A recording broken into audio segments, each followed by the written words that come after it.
we just got out of seeing If, the new movie by John Krasinski that's in theaters right now about imaginary friends. What did you think of the movie? I love the movie.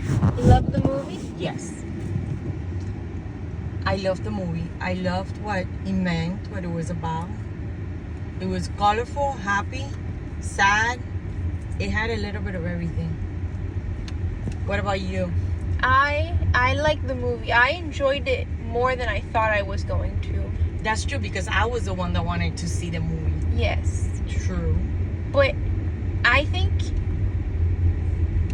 it's a very interesting concept, and it did it very whimsical with it, you know?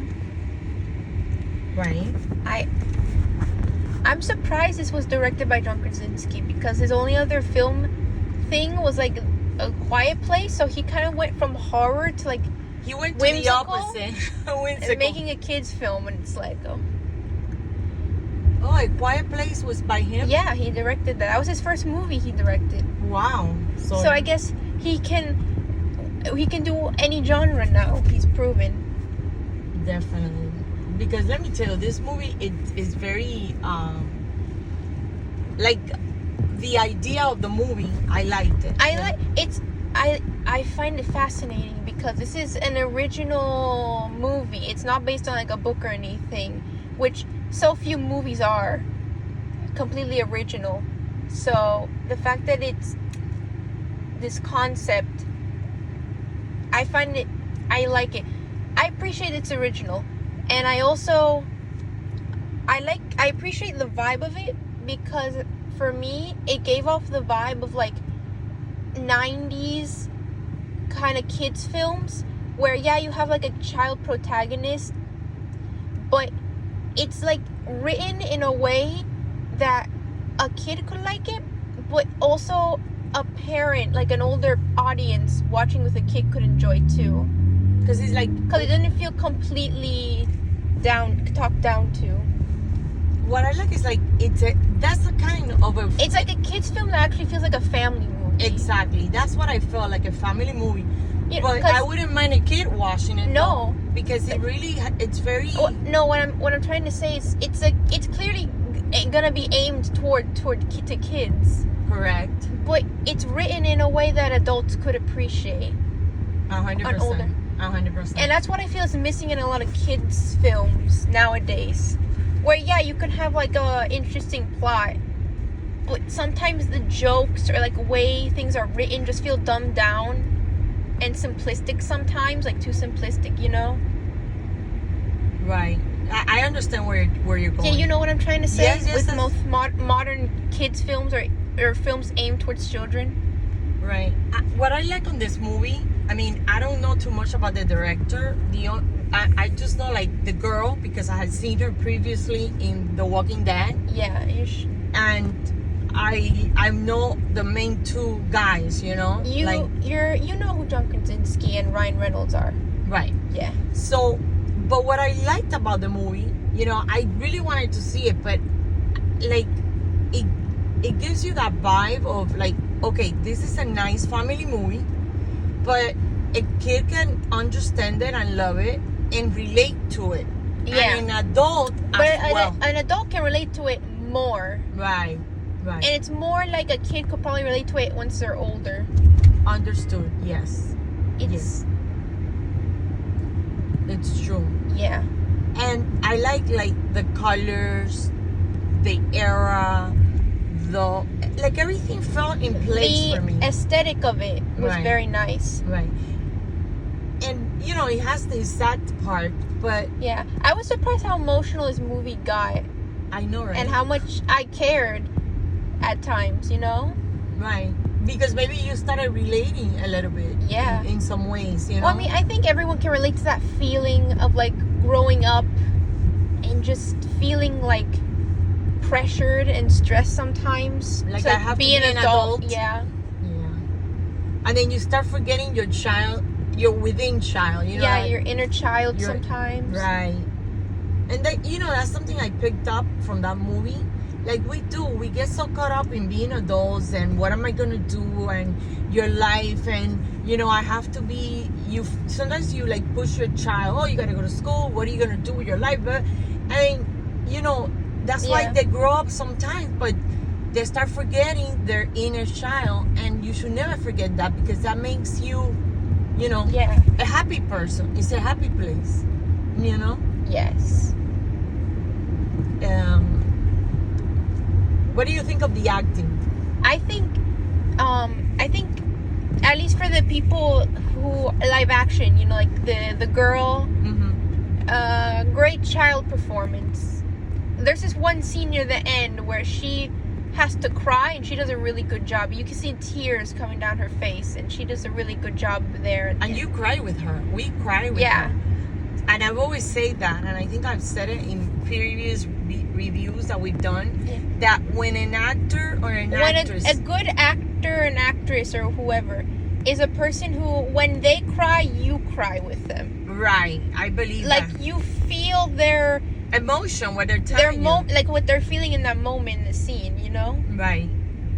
So she's a great actress. I really like her, and she's very young. I mean, what, you think she's like 12? I don't know. I mean, sometimes they're slightly older, but she, however old she is, she did good. Yes. She's clearly still a kid, young. So she did amazing. Let me good tell job. you. I feel like the music. I love the music. It's kind of musical for but like mostly for that one scene though. It's a big scene, but that's like the one musical number. It's not. I mean, there's a lot of actors in this movie, but they're mostly like voicing characters, the imaginary friends. Exactly. But still, I mean, everything together was good. Yeah. Also, what I like that it was it's not a long movie. No, it's not a long movie. Because sometimes like, they make it so long that you get like, okay, yeah. It's like 2.5 hours almost. Like no, it's like an hour. An hour and 40 minutes. Yes, it's an hour 40-minute movie, which by standards today isn't long. No, it's not. But it, you know, it gets the major story beats out that it needs to get. Let me tell you, when he started, I mean, it's not trying to be a complex movie. You know, it knows what it is. Yeah. Yeah, he takes it from like the beginning, because he explains you where she's coming from. Yeah. You know? In the beginning, because he shows you her dancing, the parents always wanted her to be happy. Yes. And a child. Well, no, you see it at the beginning of the movie how her parents encourage her imagination. Exactly. 100%. And like throughout the movie, you see like the dad kind of acting childish for her, you know? So like she... Because spoiler alert. Let's save that. Okay. I'll start. Okay. So, wait. At the beginning of the movie, her mom has died, and now her dad is sick. That's one thing the movie never really went into. He kind of has like a heart condition or something. Correct. And now he's in the hospital and he's gonna get surgery, and that's kind of like the thing going on in the background of her life, like the stress of her dad getting the surgery that he may or may not recover from or something. And she had lost her mom. Yeah. So she had grown up, you know, she made herself like, okay, I'm not a child anymore, I have to grow up. And this is what her dad doesn't want. Her dad still wants her to be a kid, you know? Yeah. Like even sometimes acting kind of childish for her so she could have some fun. And then that's when we start seeing all these little ifs, because that's how you call it, ifs, which are like best friend of kids. And you start thinking, oh my God, so many. And then, should we say it? It turns out, no, not yet. No, not yet. Okay. Not yet. Let's save that for a little while. I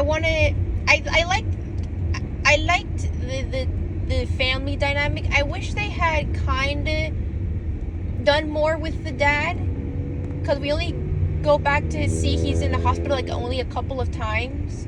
Right. But I mean, there's still a payoff there, and I like how they wrote like the parent character in this movie like encouraging of imagination, you know, because in most kids films is like the parents like the stick in the mud or something, you know.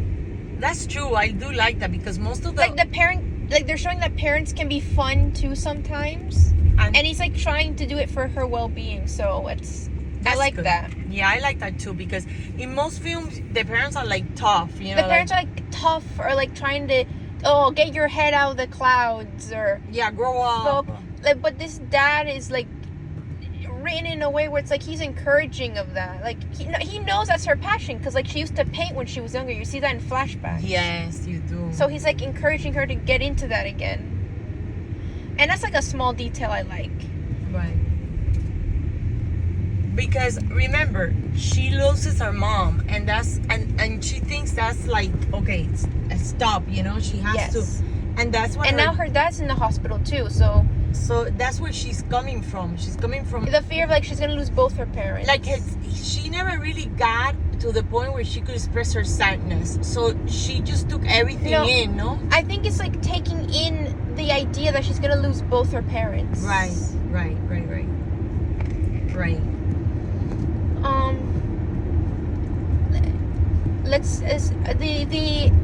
Let's talk about the design of some of the imaginary friends in the movie. Okay. I thought all the designs were very creative. Yes. What about the glass? There's one that's just like an ice cube. Right. And what about the marshmallow with the fire? Oh, the marshmallow that appears in like one scene that is like constantly on fire and it's like melting. There's a lot of like funny background designs. There is, and then there's the part where he says, "I don't know where these kids come from, like these ideas of ifs, because they're called the imaginary friends are called. They call them ifs. Yeah. Ifs. Right. And one of the imaginary friends, who's like this kind of butterfly, a cartoon-looking one, right? That she actually is the first one she sees, because she's following her, or stalking or observing her or something. We learn that one is kind of connected to her because it was her grandma's image. Right. And it's like this, and then you get like this a really nice emotional scene where like she gets the grandma to like dance, because the grandma tells her she used to be like a ballet dancer when she was young. Right.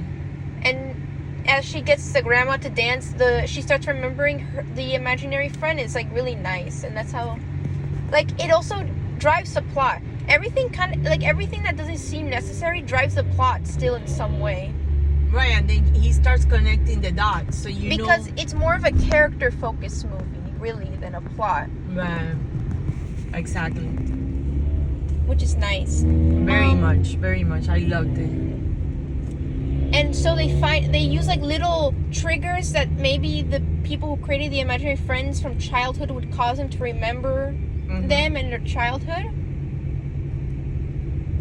And it's cute scene. They do it again, and they do it like it's just really nice. It's a creative movie. A lot of creativity went into that. There's a lot of visual things that it's hard to explain. You got to see it for yourself, But it's nice. I mean, it's a nice movie. There's a lot, you know. Yeah. Of creative. There's a lot of color. It's a happy movie. It's just, I mean, you get emotional. There's no way of not getting emotional. But I liked it. I really enjoyed it. Yeah. Okay, let's talk about the spoiler now. Now let go. You start. Okay. Ryan Reynolds is an imaginary friend all along, and I was right. And I called it. We went to see it. I called it immediately, like, oh, he's not real. He's gonna be an imaginary friend. He's gonna be her if. And I was right. Yes, she was. She told me since the beginning. There's a twist to it, and it's going to be that Ryan Reynolds' character is gonna be the little girl's imaginary friend. Calvin. He's called Calvin. Yes, and he was supposed to be like a clown. A clown, sort of. Right. And you could see it at the end. That's when you realize. Spoiler. You learn at the end because she drew like a picture, and then she unfolds the picture, and he's there, and that's when she remembers him. Because there's a part where they call her from the hospital, and she has to go back to see her dad. Yeah, there's like this whole dramatic scene where like she thinks her dad is condition might be worse or something, and she goes visit him, but then he wakes up and he's okay. And then but she stopped seeing the ifs. All the imaginary friends are gone. Right, when she realized her dad is fine, and then she stopped seeing them. Yes. So then her dad gets better, and they're like packing up to go back to their home. Yes. And that's when she has a little box with all her drawings from childhood.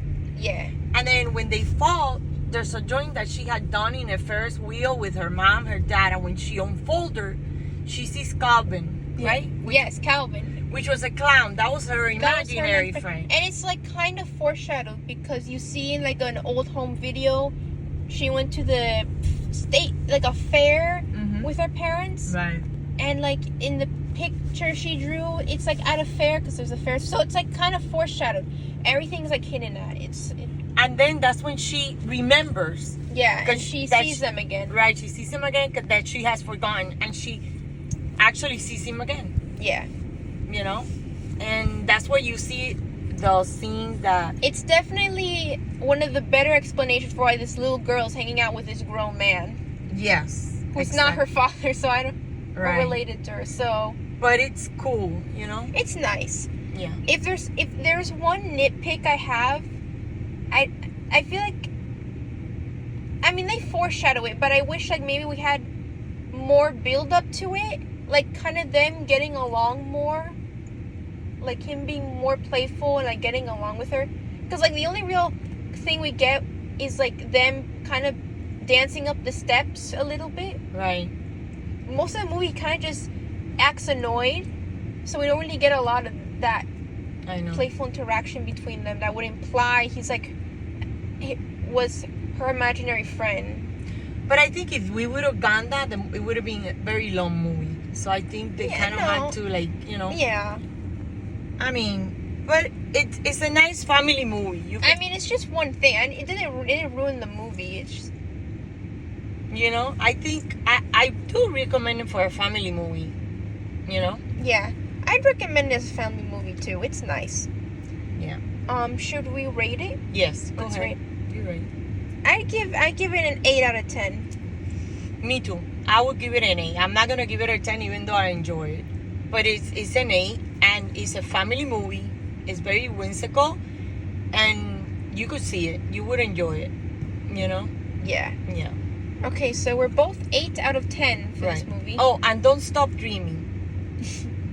And imagination, right? Imagine. Believing. Okay, go. Believe that you can. Right? Yes. Okay. That's the quote of the day. So that was our review of If. If you've seen the movie, tell us what you thought of it in the comments below. Please like and subscribe. And this has been just some fangirl, and we are out.